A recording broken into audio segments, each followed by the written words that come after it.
Les polémiques en matière de plagiat littéraire, ça n'est pas ce qui a manqué ces dernières années. Mais plutôt que d'accuser, pourquoi ne pas réfléchir sur les enjeux du plagiat? Avec deux experts en la matière, le psychanalyste Michel Schneider, auteur du passionnant et très dense Voleur de mots, et l'universitaire Hélène Morel-Indard, auteur du passionnant et très court essai Petite enquête sur le plagiat sans scrupules.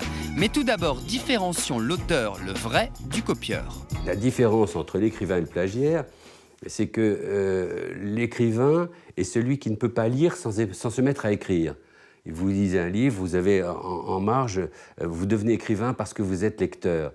Le plagiaire, c'est l'inverse, c'est celui qui ne peut pas écrire sans lire et sans recopier, parfois avec très peu de transformation, très peu d'invention, ce qu'il a lu. Un grand écrivain, c'est en général un grand lecteur.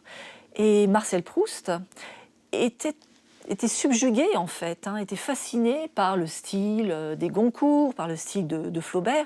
Et ce qu'il craignait, c'est de faire du Flaubert et non pas du Marcel Proust.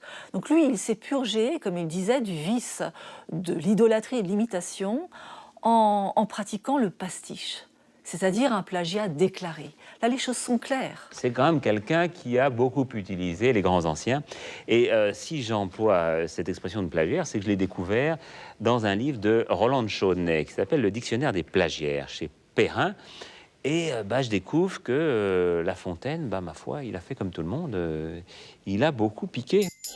Première nouvelle donc, le plagiat, ça ne date pas d'hier.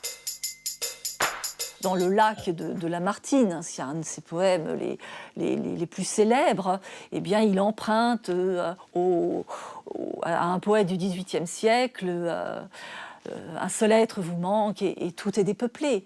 Alors c'est vrai que dans Le Lac, on a retenu à peu près que ce vers-là. Malheureusement, c'est pas de Lamartine. Jusqu'au XVIIe siècle, les écrivains créés sous l'autorité des anciens. C'est-à-dire que pour être reconnu comme écrivain, il fallait toujours citer les latins et les grecs, il fallait montrer qu'on les connaissait. Et lorsque Montaigne, par exemple, recopie du Sénèque sans même mettre des guillemets, personne n'a l'idée de l'accuser de plagiat. Aujourd'hui, devant le nombre infini d'ouvrages et l'éclatement du champ éditorial, le plagiat ne saute plus aux yeux, à charge à l'auteur de rester vigilant pour signaler ses emprunts. Michel Houellebecq a été accusé de plagiat parce qu'il avait inséré dans La Carte et le Territoire des articles de Wikipédia sur la mouche domestique, sur la ville de Beauvais. Et il a invoqué le collage. Le plus simple dans ce cas-là, c'est soit de faire une référence, ou bien, ce qu'il a fait d'ailleurs a posteriori, mettre des remerciements au début de l'ouvrage pour qu'il n'y ait aucune ambiguïté. Malgré les polémiques, on a comme cette impression que les plagiaires agissent en toute impunité. Selon le psychanalyste, c'est une histoire de pouvoir. Les gens qui sont des puissants, qui sont dans les médias, qui sont journalistes ou qui sont proches du pouvoir politique et qui plagient les essais des autres, parce qu'ils n'ont pas le temps, d'écrire. Et écrire, ça prend beaucoup de temps, beaucoup de peine, beaucoup de travail. Ils n'ont pas le temps, alors ils volent le temps des autres. Il y a tout de même ce réflexe de dire que c'est assez normal de se servir, de se servir dans la pensée des autres.